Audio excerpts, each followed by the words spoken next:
Hello everyone. सो इस lecture में हम लोग केस ऑफ लिफ्ट डिस्कस करेंगे। बहुत ही एक आसान सा केस है ये न्यूटन्स लॉज में, लेकिन क्या है कई बार बच्चों को कुछ इसमें कन्फ्यूजन हो जाती है, तो कन्फ्यूजन्स जो भी मुझे पता है बच्चों के बारे में मैं वो निकालूंगा। Without wasting any more time let's start. आइए देखते हैं। देखिए केस ऑफ लिफ्ट हम पढ़ने जा रहे हैं, ठीक है। तो लिफ्ट के जो है तीन फेमस केसेस हैं, मैंने तीनों पहले से ड्रॉ करके रखे हैं आपका थोड़ा सा टाइम सेव करने के लिए।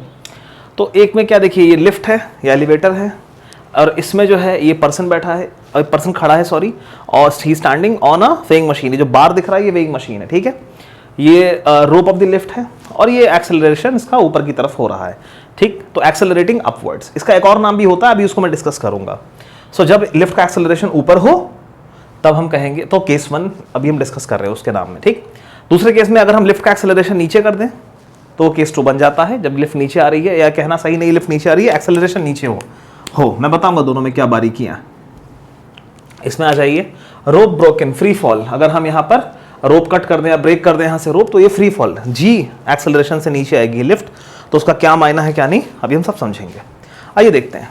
तो जैसे कि अगर हम इस वाले केस को देखें, ठीक है, एक्सेलरेटिंग अपवर्ड्स, तो पहले इसका एफवीडी वगैरह बनाकर, है ना, इसका जो भी रिजल्ट है वो निकाल लेते हैं, और उसके बाद इसका एक और नाम जो है वो हम लोग डिस्कस करेंगे, और एक आध प्रोबेबल डाउट्स जो बच्चों के मन में होते हैं वो मैं गेस करके निकाल दूंगा। देखिए, तो जैसे कि मान लीजिए ये पर्सन है, अब हमें अगर किसी भी डायनेमिक्स मतलब जहां पर हम काइनेटिक्स प्लस काइनेमैटिक्स पढ़ते हैं, ठीक है, मैंने बता रखा है अपने इनिशियल लेक्चर्स में। कुल मिलाकर अगर हमको इसकी फोर्स डायनेमिक्स देखनी है, अगर इसकी फोर्स के बारे में जानना है, तो उस पर क्या क्या फोर्सें लग रही हैं, तो आपको पता है कि इसके 4 स्टेप्स हैं, जिसमें से हम 3 लगाते हैं, है ना। जिनको नहीं पता है वो फर्स्ट लेक्चर देखें न्यूटन्स लॉज का। तो स्टेप 1 क्या होता है, डिसाइड द सिस्टम। अब डिसाइड करिए आप सिस्टम किसको लेंगे, लिफ्ट को लेंगे, पर्सन को लेंगे, या वेइंग मशीन को लेंगे। तो यहाँ पर हम इस पर्सन को अपना सिस्टम लेंगे, और जब आप स्टेप 1 में सिस्टम को डिसाइड कर लेते हैं तब सीधा आप स्टेप 3 पे आते हैं। ये सब मैंने फर्स्ट लेक्चर में बताए हुए हैं क्या है, जिन नहीं देखा है देखना चाहें तो देख सकते हैं। स्टेप 3 में आते हैं, तो स्टेप 3 क्या होता है, ड्रॉ फ्री बॉडी डायग्राम। अपने सिस्टम पर लगने वाली, ऑन आवर सिस्टम लगने वाली सारी फोर्सेस ड्रॉ करके दिखाने वाले डायग्राम को हम क्या बोलते हैं, फ्री बॉडी डायग्राम। तो अब हमको वो ड्रॉ करना है। तो देखिए, इसका वेट नीचे लग रहा है, ये तो एकदम कॉमन सेंस की बात है कि इसका वेट नीचे लगेगा W, और इसकी वैल्यू mg होती है। ये फर्स्ट फोर्स हो गई हमारे सिस्टम पे। अच्छा, मैंने बताया था वेट की वजह से, क्योंकि ये वेट इसने यहाँ अप्लाई कर रखा है, वेट तो अर्थ लगा रही है, बट वेट की वजह से क्या होगा, ये जो वेइंग मशीन है ये प्रेस होगी, प्रेसिंग फोर्स इस पर नीचे की तरफ आएगी, ठीक है। मैंने इसके बारे में सबसे बहुत डिटेल में डिस्कशन किया था फर्स्ट लेक्चर में, ठीक है। प्रेसिंग फोर्स आएगी, प्रेसिंग फोर्स की वजह से उसका नॉर्मल रिएक्शन, इसका रिएक्शन जो है थर्ड लॉ पेयर जो है, थर्ड लॉ जो फोर्स है उसकी, वो एक्शन रिएक्शन का आपकी भाषा में बोल लीजिए फिलहाल, वो ऊपर आएगा। तो ये इसका नॉर्मल रिएक्शन हो गया। इसके अलावा इस पर्सन पे तीसरी कोई फोर्स नहीं लगेगी, ठीक है। कई बच्चे गलती से MA बना देते हैं, नहीं वो नहीं बनाना है। जो एक्चुअल फोर्सेस होती हैं वो हमें ड्रॉ करनी होती हैं, और उसके बाद सेकंड लॉ इक्वेशन में फिट करनी होती है, ठीक है। यहां पर कोई MA मत लिख देना गलती से, अगर इस मैन का मास M लेकर यहां MA मत लिख देना, वो एकदम बहुत गलत हो जाएगा, क्योंकि F = MA में F का लेफ्ट हैंड साइड वाला पार्ट होता है, वहां F आता है, और acceleration essentially right hand side में आता है। तो अगर हम इन बातों को समझें, तो अभी मैं इसका डायग्राम बनाने जा रहा हूं, सॉरी इसकी इक्वेशन लिखने जा रहा हूं। उसके पहले स्टेप 4 पे आते हैं। स्टेप 4 क्या होता है, डिसाइड कोऑर्डिनेट एक्सिस। तो मैं ऊपर की तरफ y+ और नीचे की तरफ y- डिसाइड कर लेता हूं। यूजुअली जिधर a होता है उधर हम लोग पॉजिटिव एक्सिस लेते हैं। अब देखिए यहां क्या लिखेंगे, समेशन, अब सेकंड लॉ लगाएंगे, summation of all the forces along y axis is equals to mass into acceleration along y axis. तो ऊपर की तरफ जो फोर्स लग रही है वो नॉर्मल, तो +n, समेशन है तो एक और प्लस लगाएंगे, mg कहां लग रहा है, नीचे, या भी W लिखता हूं मैं, W कहां लग रहा है, नीचे, is equals to mass. A की वैल्यू क्या है, पॉजिटिव लेंगे, क्योंकि ऊपर की तरफ का एक्सेस हमने पॉजिटिव लिया है। तो आपको समझ में आ रहा होगा कि मैं थोड़ी देर पहले क्या कह रहा था। अगर A है, कई बच्चे गलती से इस केस में MA कर देते हैं, नहीं, MA जो है, जो एक्चुअल फोर्सेस हैं वही आप यहां ड्रॉ करेंगे। फ्री बॉडी डायग्राम में एक्चुअल फोर्सेस ड्रॉ करी जाती हैं, और जो ये A वाला पार्ट है ये इधर आता है, इसको हम फोर्स बनाकर वहां अप्लाई नहीं करते हैं, इसको हम RHS में लिखते हैं, ठीक है। I am repeating once more, जो एक्सेलरेशन होता है, ठीक है, उसकी फोर्स बना के, मतलब उसको मास से मल्टीप्लाई करके यहां पर फोर्स बनाकर ड्रॉ नहीं करी जाती है, बिल्कुल नहीं, हरगिज नहीं। यहां सिर्फ एक्चुअल फोर्सेस ड्रॉ करी जाती हैं डायग्राम में, और ये जो आप देख रहे हैं, ठीक है, जो ये A होता है, इसको हम लोग यहां पर राइट हैंड साइड में M के साथ मल्टीप्लाई में लिखते हैं।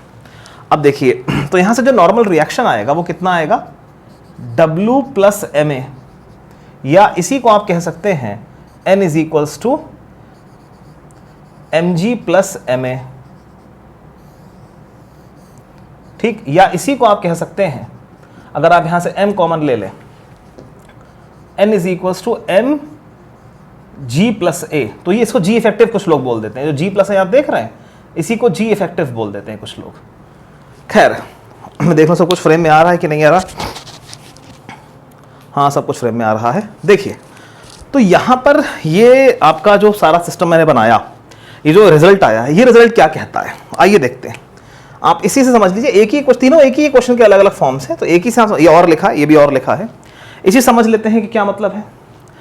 देखिए अगर यहाँ पर ये वेट है, मान लीजिए लिफ्ट रुकी हुई होती, इसका a 0 होता तो ये फैक्टर तो गया था, तो जो नॉर्मल रिएक्शन यानी कि ये जो नॉर्मल रिएक्शन है, इसके बारे में मैंने पहले ही बताया है, मैं फिर से बता दे रहा हूं कि वेइंग मशीन आपका वेट नहीं मेजर करती है। आई रिपीट, वेइंग मशीन आपका वेट मेजर नहीं करती है, वेइंग मशीन मेजर करती है कि आप उसे कितनी फोर्स से प्रेस कर पा रहे हैं। I am repeating once more, weighing machine आपका वेट नहीं मेजर करती है, वेइंग मशीन उस फोर्स को मेजर करती है जिस फोर्स से आप उसे प्रेस कर रहे हैं, या इसी को एक दूसरी लैंग्वेज में आप बोल सकते हैं कि वेइंग मशीन आपका वेट मेजर नहीं करती, वो खुद से जो रिएक्शन ऊपर दे रही है, वेइंग मशीन जो रिएक्शन आपके पैरों पर ऊपर की तरफ दे रही है वो उसको रीड करती है। ठीक है, इसकी डिटेल्स चाहिए, फर्स्ट लॉ सॉरी लेक्चर 1 का डिस्क्रिप्शन लिंक में डाल रहा हूं, वहां देख लीजिएगा, ऐसे इसको मैं खींच और नहीं सकता। तो क्या होगा, क्यों इसको मैं प्रूफ देता हूं। मान लीजिए आप 100 kg के यहाँ पे वेइंग मशीन पर खड़े, तो 100 लिख के आएगा, ठीक है। अब मान लीजिए आपका एक फ्रेंड आता है पहलवान टाइप्स, आपके आर्मपिट्स पे हाथ रखता है अपना, ऊपर की तरफ 20 kg की फोर्स आपको दे देता है, ऊपर की तरफ 20, ठीक है।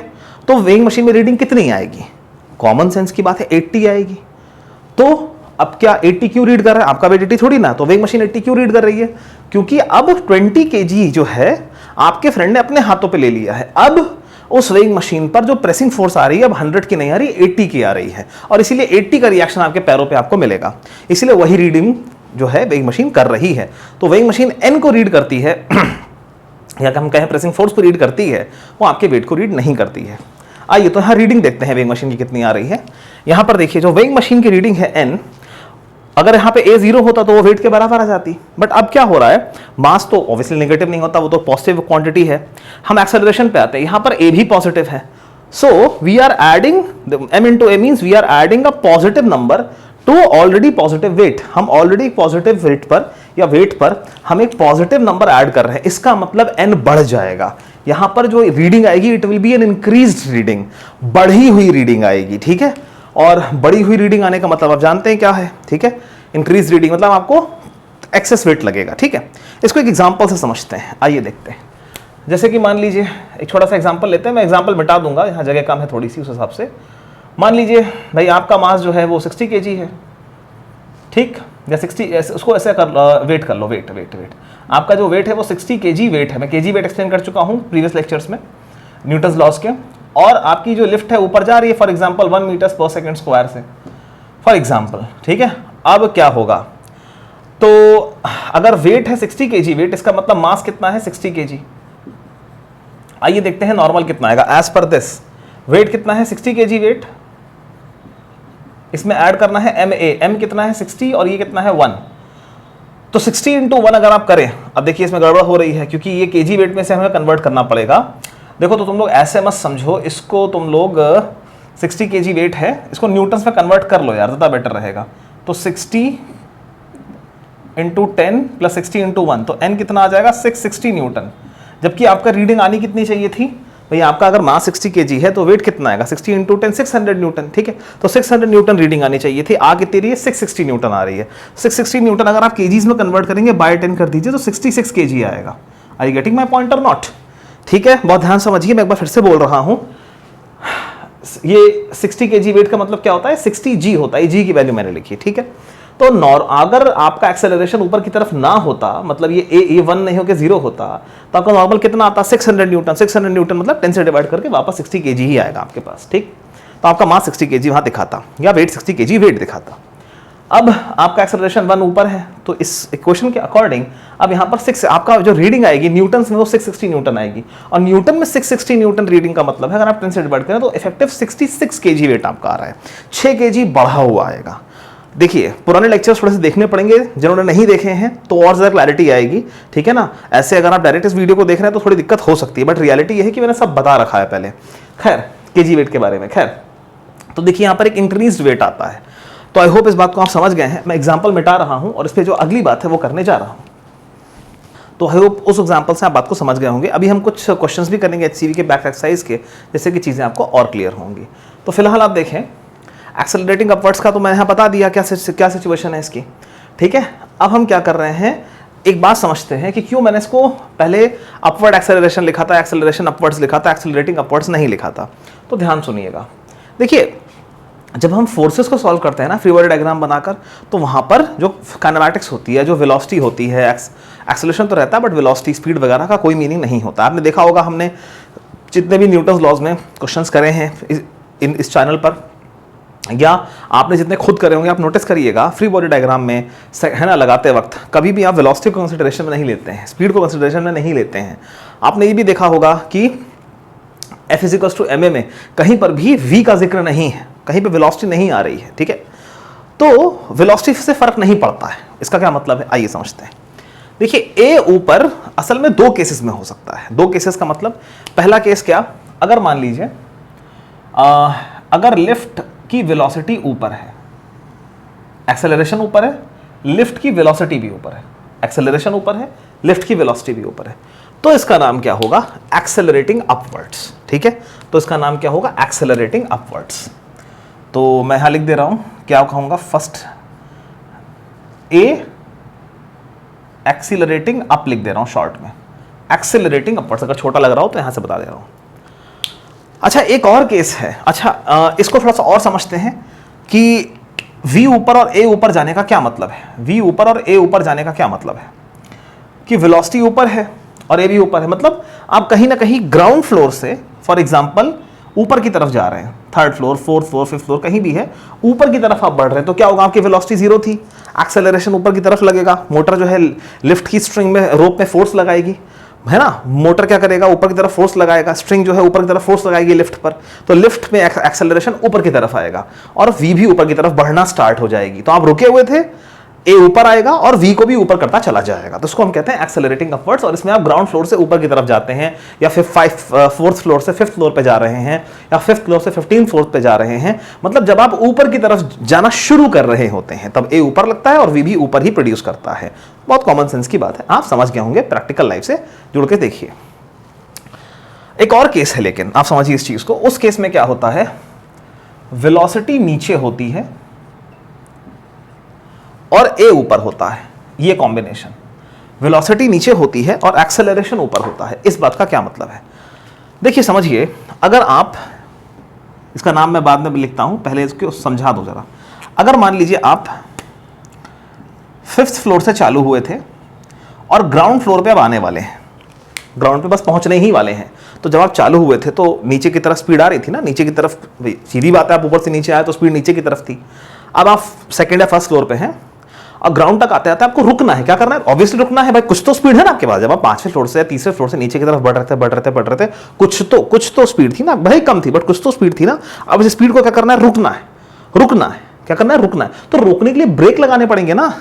ब्रेक कहां लगेगा, मतलब मोटर क्या करेगा, यहां पर फोर्स लगाएगा, रिवर्स, है ना, रिवर्स टॉर्क देगा यहां पर मोटर पे। अब रिवर्स टॉर्क को छोड़ो, अभी इतना समझो कि जो मोटर होगा वो लिफ्ट को ऊपर पुल करने की कोशिश करेगा, मतलब ऊपर की तरफ फोर्स देगा। मतलब आप नीचे जा रहे थे, जब आप ग्राउंड की तरफ, ग्राउंड से ऊपर जा रहे थे तो मोटर ऊपर उठा रहा था, आप भी ऊपर उठ रहे थे, तो पहला केस बन गया एक्सेलरेटिंग अप इस मेन केस के अंदर।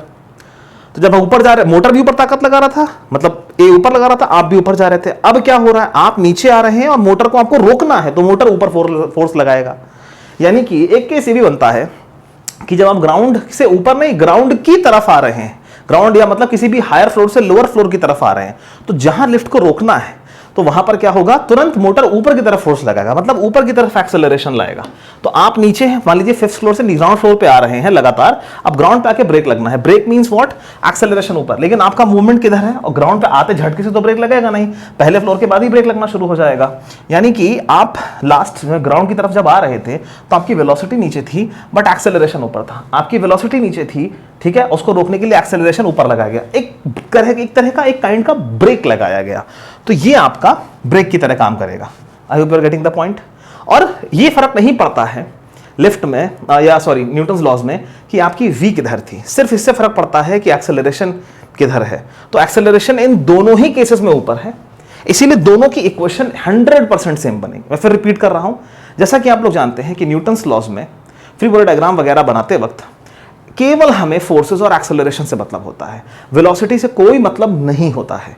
तो इसीलिए भले ही ये केस एक्सेलरेटिंग अपवर्ड्स का हो या डिसेलरेटिंग डाउनवर्ड्स, इसका नाम मैं भी लिखने जा रहा हूं, मतलब v ऊपर के साथ a ऊपर हो या v नीचे के खिलाफ a ऊपर हो, दोनों ही केसेस में क्योंकि a ऊपर है और ये फोर्सेस तो ऐसे बनी ही रहेंगी, तो ये इक्वेशंस 100% सेम रहेंगी, 100% सेम। यानी कि a ऊपर होना चाहिए भले ही v ऊपर हो या v नीचे हो, तो इक्वेशन यही बनेगी। मतलब ये दोनों पे लागू है सब केसेस में, ठीक है।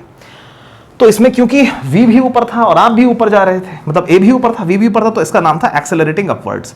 दूसरे केस में क्या हो रहा है, आप नीचे आ रहे हैं, एक्सेलरेशन ऊपर है, तो इसको बोलते हैं डिसेलरेटिंग डाउनवर्ड्स। ये क्या लिखा है, डिसेलरेटिंग डाउनवर्ड्स। अब एक्सेलरेटिंग अपवर्ड्स का मतलब क्या है कि आप ऊपर की तरफ जाते हुए क्या हो रहा था, आपको एक्सेलरेशन मिल रहा था, ऊपर a ऊपर था और आपकी v भी ऊपर थी, आप ऊपर जाते जाते आपकी स्पीड बढ़ रही थी, इसे कहते हैं एक्सेलरेटिंग अपवर्ड्स। डिसेलरेटिंग डाउनवर्ड्स का मतलब है कि आप नीचे आ रहे हैं और एक्सेलरेशन आपको रोकने का काम कर रहा है। यहां पर एक्सेलरेशन एक ब्रेक की तरह काम कर रहा है, नीचे आते आते आपकी v कम हो रही है। तो फिर से लास्ट रिपीट, एक्सेलरेटिंग अपवर्ड्स का मतलब है कि v ऊपर जा रहा है, मतलब आप ऊपर जाते जाते a आपकी स्पीड को बढ़ा रहा है, और डिसेलरेटिंग डाउनवर्ड्स का मतलब है कि आप नीचे आ रहे हैं और नीचे आते आते a आपकी स्पीड को कम कर रहा है, नीचे आते आते आप डिसेलरेट हो रहे हैं, जो एक्सेलरेशन है वो आपकी स्पीड को डिक्रीज कर रहा है। I hope you are getting the point. तो इसमें कोई ऐसा दिक्कत हो समझने में, कोई बहुत छोटा लग गया हो तो एक्सेलरेटिंग अप है, ये डिसेलरेटिंग डाउन है, ये 5th floor to ground floor है, ये ग्राउंड टू अपवर्ड्स है। कोई डाउट हो बताइएगा, इसका स्क्रीनशॉट लेके जूम करके देख लीजिएगा कोई दिक्कत आ रही हो तो फिलहाल आई होप आप इसको समझ गए हैं। कोई डाउट हो तो आप मुझसे पूछ सकते हैं, नहीं तो आप इसको नोट कर लीजिए। मैं थोड़ा साइड हो जा रहा हूं और मैं इसको रब नहीं करूंगा, लेकिन इसको स्टार्ट कर दूंगा। तो हम लोग आते हैं केस नंबर 2 पे। जैसे पिछले केस का नाम एक्सेलरेटिंग अपवर्ड्स एंड डिसेलरेटिंग डाउनवर्ड्स हो सकता है, ऐसे इसमें भी चीजें होंगी, लेकिन पहले इसकी इक्वेशन निकाल लेते हैं, ठीक है। तो स्टेप 1, डिसाइड द सिस्टम। हम इस मैन को अपना सिस्टम मान रहे हैं, इस पर लगने वाली सारी फोर्सेस बनाएंगे। सबसे पहले तो इसका वेट नीचे लग रहा है, तो W = mg। नॉर्मल ऊपर लगेगा, ऑब्वियसली बात है, यही रीडिंग का काम करेगा। एक्सेलरेशन नीचे लग रहा है, ठीक है, सब FVD बन गया। पॉजिटिव वाई एक्सेस नीचे ले लीजिए, कोई कॉन्सेप्ट नहीं है फिजिक्स का, लेकिन फिर भी ए जिधर हो उधर अगर हम पॉजिटिव एक्सेस ले लें तो कैलकुलेशन थोड़ी इजी हो जाती है, क्योंकि RHS में नेगेटिव नहीं आता है। खैर कोई बात नहीं, ये मेरा अपना परसेप्शन है, कोई कुछ भी कर सकता है, जो उसकी इच्छा करे, आंसर वही आएगा। ऊपर मैं वाई माइनस ले रहा हूँ। अच्छा, अब क्योंकि मैंने फीडबैक डायग्राम बना लिया, उसके बाद मैंने एक्सेस भी डिसाइड कर ली, तो अब मैं सेकंड लॉ लगा सकता हूँ। सेकंड लॉ क्या है, summation of all forces along the given axis is equals to mass into acceleration along the given axis. तो n कहाँ लग रहा है, सॉरी w कहाँ लग रहा है, नीचे, तो प्लस w लिखेंगे। यहाँ पर एक समेशन है तो एक और प्लस लगाएंगे। n कहाँ लग रहा है, ऊपर, तो -n लिखेंगे क्योंकि माइनस वाई इधर, और is equals to m। a कहाँ लग रहा है, नीचे, नीचे क्या है, पॉजिटिव। तो यहाँ से अगर n की वैल्यू निकालनी हो तो कैसे निकालेंगे, n को उधर ले जाएंगे, ma को उधर ले आएंगे, तो w minus ma is equals to n आ जाएगा। रीअरेंज करके लिखिए, n को इधर उसको उधर, तो n आ जाएगा w minus ma, w minus ma, wait minus ma, wait minus ma। ये आपकी फर्स्ट इक्वेशन आई। इसी को और क्या क्या लिखा जा सकता है, इसी के और फॉर्म क्या हो सकते हैं, और इसी को आप लिख सकते हैं n is equals to mg minus ma, और इसी को आप लिख सकते हैं n is equals to m g minus a, जहां पर इस g माइनस a को आप g इफेक्टिव बोलेंगे। ठीक, कई लोग इस तरह से कर देते हैं, तो कोई दिक्कत नहीं है, तीनों इक्वेशंस एक ही हैं, बस स्लाइटली थोड़ा सा शक्ल चेंज करी गई है। आई होप आप बात को समझ रहे हैं। अब देखिए यहाँ पर क्या था, जब हम ऊपर जा रहे थे W प्लस MA, तो मैंने आपको बताया था एक पॉजिटिव फैक्टर आपके वेट में जुड़ रहा है, जिस वजह से आपको अपना वेट इंक्रीज्ड जो है रीडिंग में आएगा, जिसका मैंने आपको एग्जाम्पल भी दिया था। ठीक है, उस एग्जाम्पल को ध्यान से देखिए।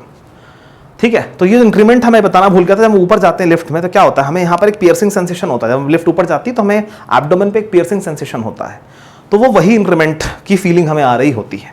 खैर, तो देखिए यहाँ पर क्या था, हम एक पॉजिटिव फैक्टर वेट में जोड़ रहे थे, इसलिए इंक्रीज रीडिंग आ रही थी। जो मैंने एग्जांपल यहाँ कराया था, उसको मैंने मिटा दिया, जो अभी रिवाइंड करके आपको मिल जाएगा, तो उसमें वहाँ पर मैंने दिखाया था 60 kg की रीडिंग 66 kg आएगी।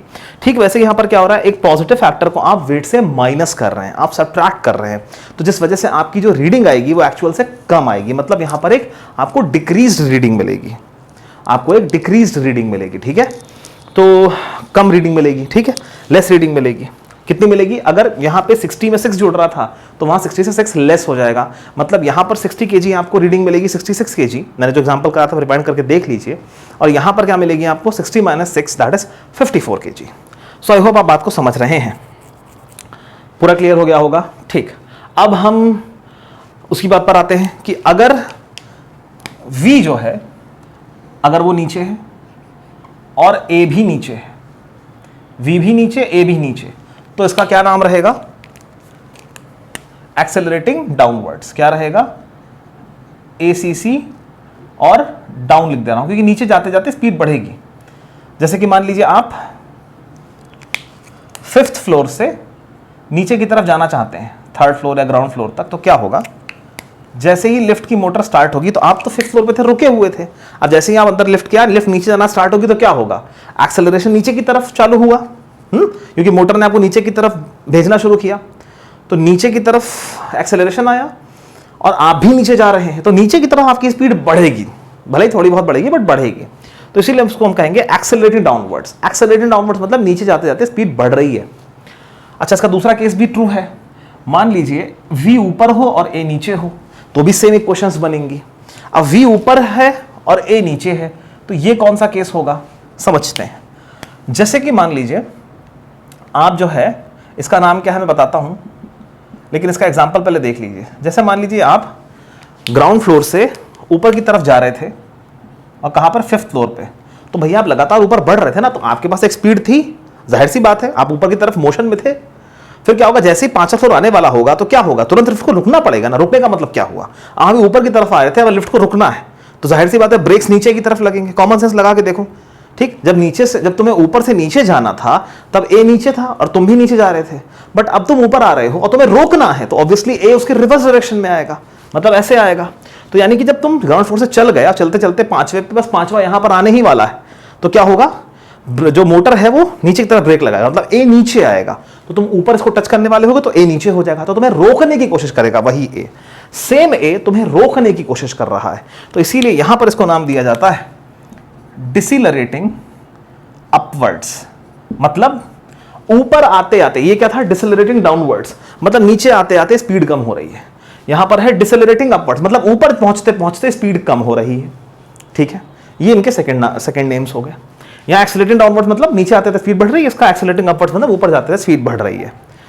तो आई होप आप बात को समझ गए हैं, कोई दिक्कत इसमें होगी नहीं आपको। ठीक है, और इक्वेशन सेम बनी है, सेम मतलब इन दोनों केसेस में इक्वेशन सेम आएगी, क्योंकि सेकंड लॉ का मतलब जो सेकंड लॉ होती है उसका स्पीड है, उसकी डायरेक्शन से कोई लेना देना नहीं होता है।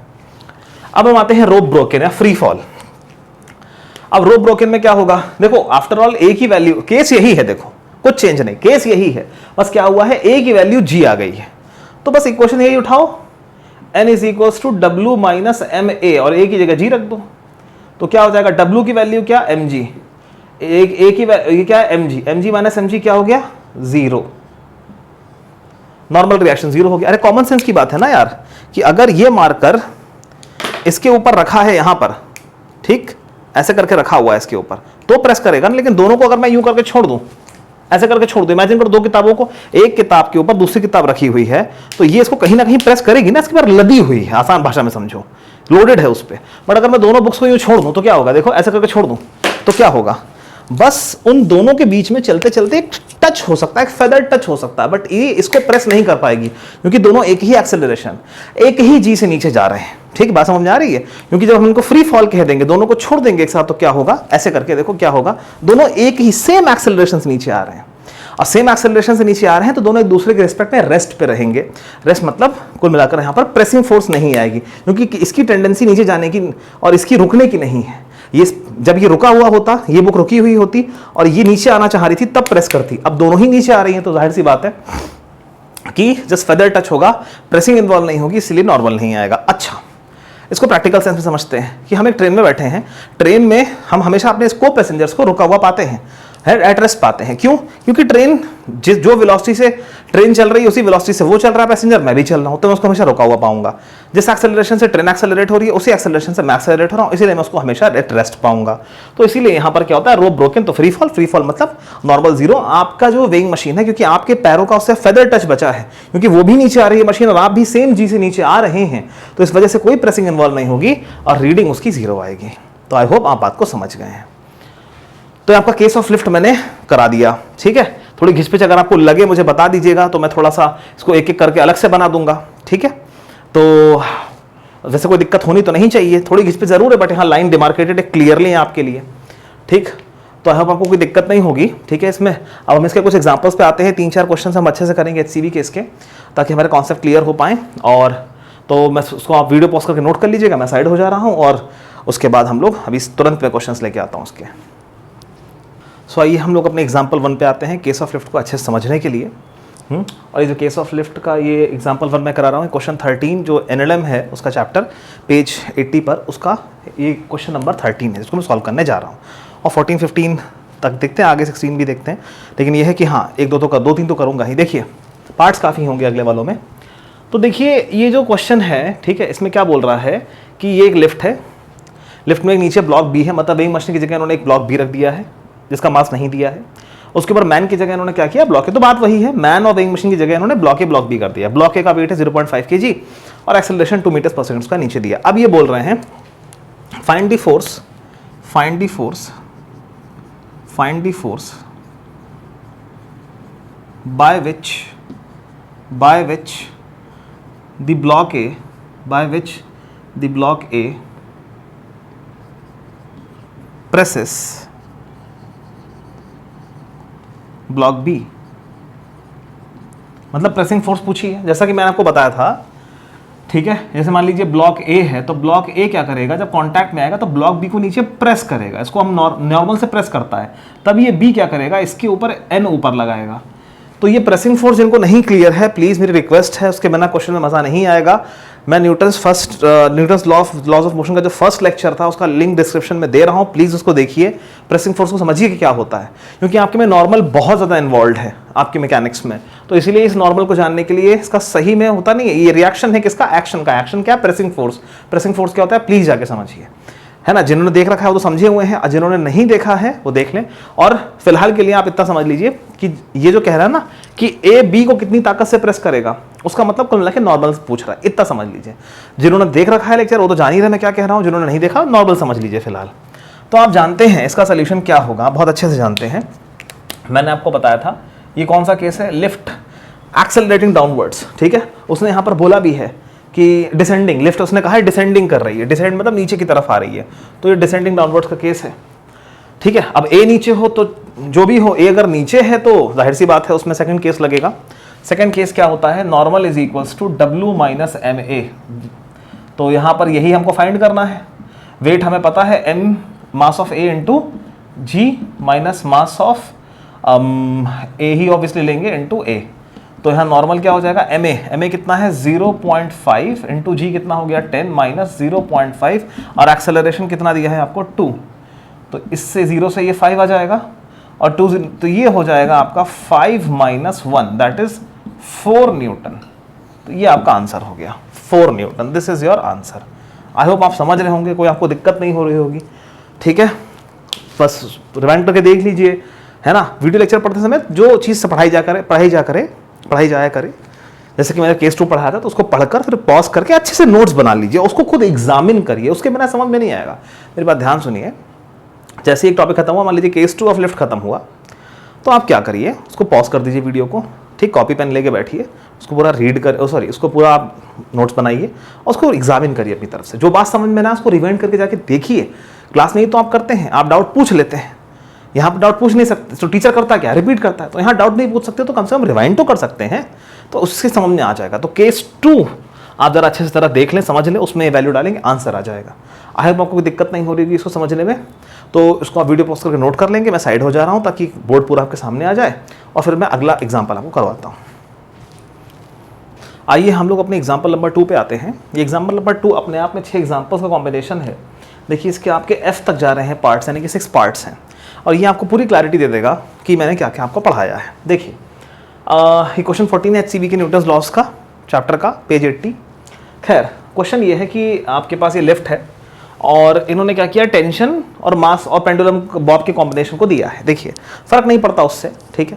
मैन और वेइंग मशीन जब कॉम्बिनेशन होता है तो वेइंग मशीन नॉर्मल देती है ऊपर की तरफ और मैन का वेट नीचे लगता है। सुनिए, मैन का वेट नीचे लगता है, नॉर्मल उसको ऊपर मिलता है वेइंग मशीन के द्वारा। यहाँ पर क्या है, यहाँ पर भी वही कुछ है। देखिए इसका वेट नीचे लगेगा, ये तो ट्रू बात है, और इस पर टेंशन ऊपर लगेगी।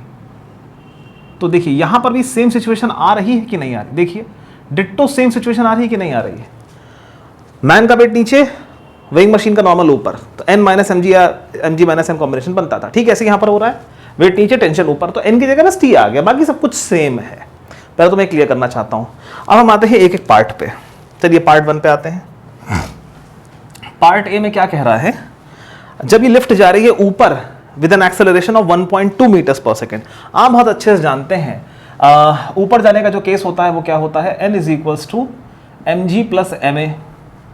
यहाँ पर अगर आप वैल्यू को ध्यान से देखें तो ये 1.2 दिया है, तो एक आइडिया हमें मिलता है कि इसको आप g प्लस a के फॉर्मेट में कर लें। हमेशा ऐसा नहीं करेंगे, बट यहाँ करेंगे तो फायदा मिलेगा। कैसे फायदा मिलेगा मैं बताता हूँ। पहले तो मास को ऐसा यूनिट में लिखिए, 50 इंटू 10 की पावर -3, और g प्लस a क्या हो जाएगा, 9.8 प्लस 1.2, तो ये n आ जाएगा आपके पास 50 अपॉन 1000 इंटू, अब कॉमन सेंस की बात है, 9.8 प्लस 0.2 कितना हो जाएगा, 11 आएगा। इससे ये कट गया, 5 11 जा 55 अपॉन 100, काटिए तो 0.55। तो यहाँ जो रीडिंग आ रही है, यहाँ तो अच्छा है, तो नॉर्मल था ही नहीं, कोई बात नहीं, नॉर्मल को आप टी कर लीजिए, वो गलती से n लिख दिया मैंने, n की जगह टी लिख दीजिए, तो 0.55 न्यूटन आ जाएगा। ये आपका आंसर हो जाएगा। आई होप आपको इसको समझने में कोई दिक्कत नहीं हो रही, आपको समझ में आ गया होगा। अच्छा, दूसरा है goes up with a deceleration. यार गोज अप और डिसेलरेट, ऊपर जाते जाते वक्त डिसेलरेट हो रहा है, ऊपर जाते वक्त। अप विद अ डिसेलरेशन का मतलब है ऊपर जाते वक्त, डिसेलरेट मतलब ए नीचे है, हाँ रिजल्ट ब्रेक लगना होता है। तो ऊपर जाते वक्त ब्रेक नीचे लग रहा है, नीचे मतलब हमें केस नंबर 2 लगाना पड़ेगा, जिसमें ए हमारा, इसमें मैंने ए ऊपर लिया था, इसमें ए नीचे लूंगा, क्योंकि उसने कहा है ऊपर जाते वक्त डिसेलरेट हो रहा है। ऊपर जाते वक्त डिसेलरेट मतलब ब्रेक लग रहा है, ब्रेक मतलब ए नीचे हो गया, ठीक है। तो दूसरे वाला केस हमारा क्या होता था, आपको अच्छे से पता है, n is equals to mg minus ma होता था। तो t यहां से क्या आ जाएगा, mg माइनस a, तो t क्या हो जाएगा 0.055 kg, या अभी 2 मिनट यूनिट हटाओ, इसका भी इतना रोल नहीं है यहाँ पर, और 9.8 माइनस 1.2 सॉल्व करेंगे तो ये आ जाएगा 0.055 इंटू 8.6। तो अगर इसको 1 मिनट में, वैसे आप लोग ना यूज़ करिएगा, ठीक है, मुझे तो कोई एग्जाम देना नहीं, मैं कैलकुलेटर का यूज़ कर ले रहा हूँ। ये 55 नहीं होगा, ये 50 होगा। हाँ अब ठीक है, वही मैं कहूँ क्या गड़बड़ हो रही है, पता नहीं कैसे 55 लगा दिया मैंने, वो ये याद रह गया मुझे। तो टेंशन आपकी कितनी आ रही है, 0.43 न्यूटन, ये आपका आंसर हो गया। तो आई होप आपको बात समझ में आ गई होगी। ठीक, इसके पहले मैं आगे बढ़ूँ, मैं यहाँ पर आपको एक बात बताना चाहता हूँ, ठीक है।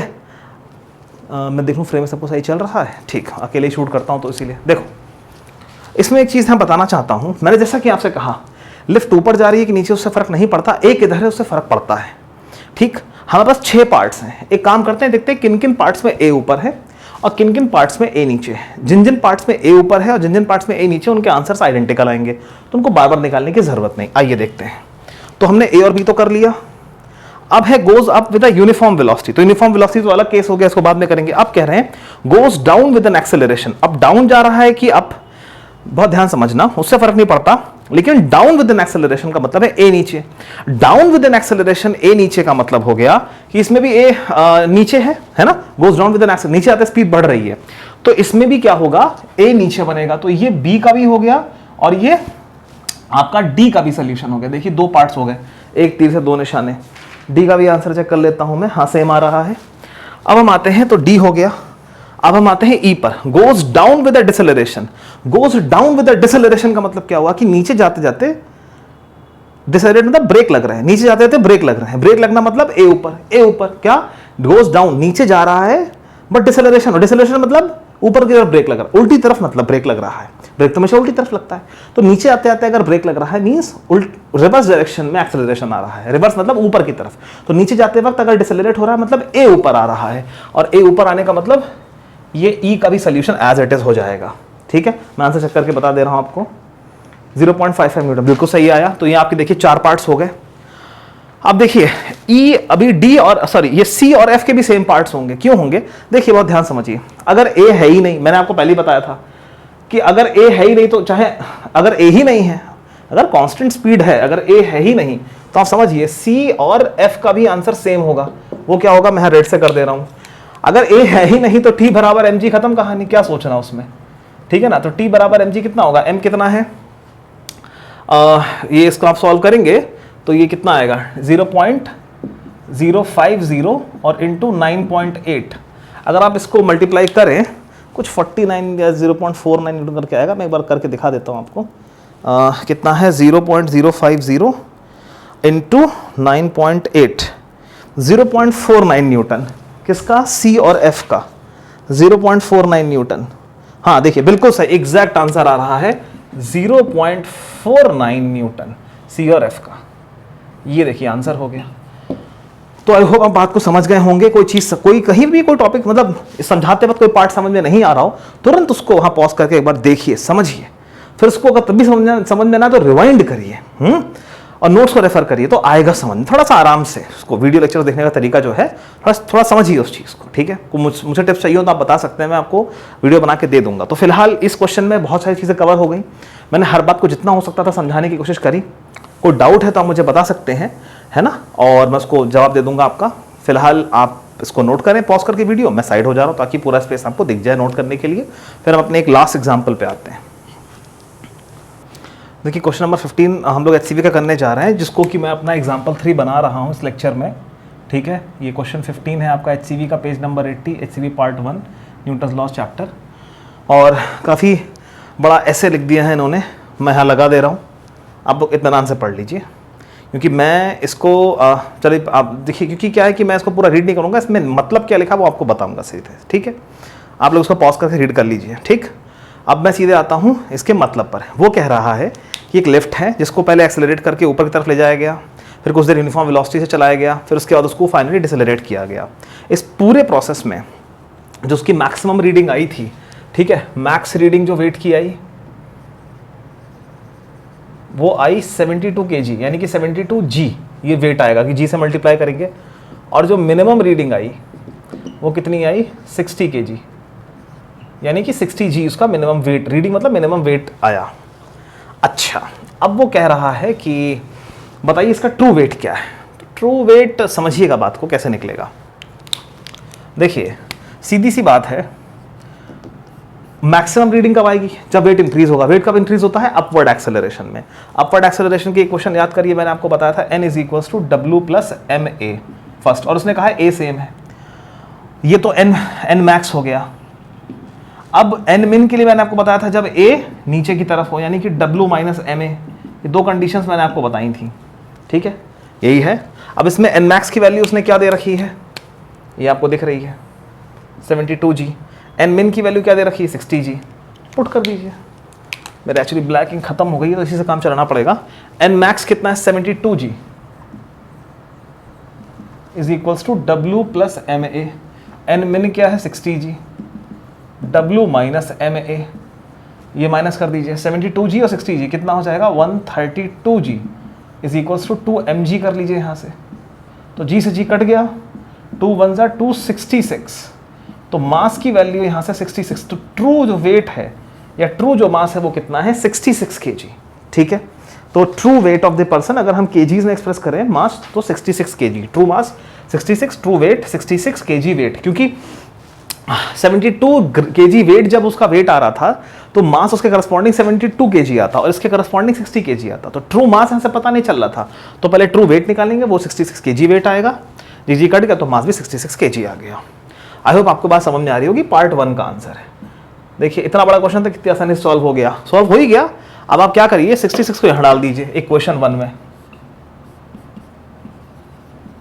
और आपका आंसर और आ जाएगा। देखिए तो equation 72 G is equals to 66, W की जगह आप क्या लिखेंगे अब 66G प्लस MA यानी कि 66A। अब इसको इधर ले आइए तो ये हो जाएगा 6G is equals to 66A। कितना आसान है, 6 1 जा 6, 6 11 जा 66, तो G कितना उसने कहा है, उस क्वेश्चन को अगर आप देखेंगे पढ़ेंगे ध्यान से, है ना, तो G उसने 9.9 मीटर्स पर सेकंड स्क्वायर लेने को कहा है और ये 11 लिखा है तो बाय 11 कर दीजिए, A हो गया।